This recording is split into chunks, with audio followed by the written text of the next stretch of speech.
Right now on Michael Cohen and money. It comes from the Wall Street Journal's Michael Rothfeld. The headline, U.S. probes Cohen over cash he built up during campaign. Trump's lawyer took out lines of credit to secure access to as much as $774,000 as race heated up. Michael Rothfeld joins us on the phone. So, Michael, this has literally just been posted. I haven't been able to read the article. Explain what you have learned. Hi, Anderson. What we reported is that Michael Cohen doubled his home equity line right as Donald Trump was in the height of his political fortunes rising and going into the primary campaign in February 2016. So he closed off his existing home equity line of $255,000 and took out a $500,000 home equity line. And we know that he said he used part of that to pay Stormy Daniels 9 months after that.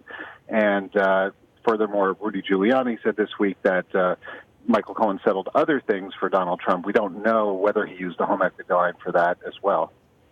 So it's interesting. I mean, again, Michael Cohen has all along said that, he did this on his own without consultation with Donald Trump. This does sound, though, like a far more organized and premeditated, pre-thought out plan to get a pool of money. Is that a correct reading?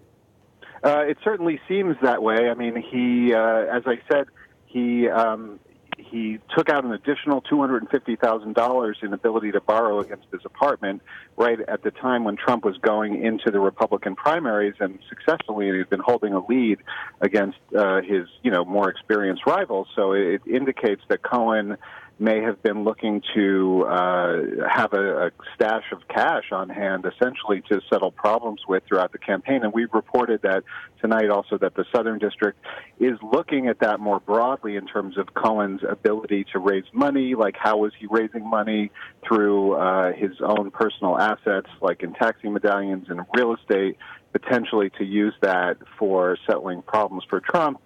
And whether any laws were broken in that regard. The other thing that we reported in this story is that in November of 2015, Cohen co-signed with his in-laws a mortgage in which they took $529,000 in cash out of an apartment at a Trump building. So essentially they got $500,000 3 months earlier than that. We don't know how that money was used, but again, the prosecutors are kind of looking at Cohen's cash flows, generally speaking, and how he used the money that was available to him. Obviously, you are just reporting what you know, and I don't want to go down the road of speculation here, but it just is it seems highly unusual. I mean, it was highly unusual when Michael Cohen said that he took out a home and equity line of credit for the $130,000.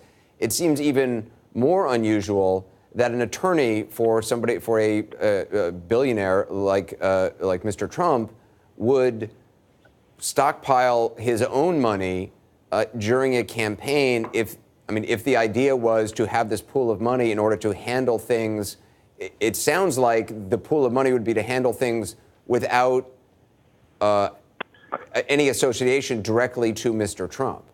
Yeah, and that's what's being investigated, essentially. Like, was Cohen doing these things to keep anyone from finding out? And, he has said, yes, you're right. It's absolutely an unorthodox way to do things. Period. A lawyer, taking money off a home equity line to pay a former porn star is obviously not something that most lawyers would do, especially when, they essentially send their client a bill and say, you have to pay this money. So that's definitely unorthodox. But, it appears that Cohen was, at least what's being investigated is what was he doing, secretly, essentially. Yeah. So that's where we are. Right. And if it's unusual for an attorney to take $130,000 out for a particular deal, it's even more unusual for an attorney to, in advance, refinance his life basically in order to get a pool of money for whatever else may be coming down the pike during an election. It's really unheard of. I've never heard of an attorney, let alone doing one deal using the home equity line, but sort of stockpiling money for an effort is just extraordinary. Yeah, that's right. But again, we have to say we don't know. So we know what he said. He used 130. That would have allowed him another 100 and change on the home equity line. We don't know how that money might have been used, and whether he used it for anything other than that you might traditionally use for a home equity line. Yeah, Michael Rothfeld, fascinating, from the Wall Street Journal, online now. Thank you.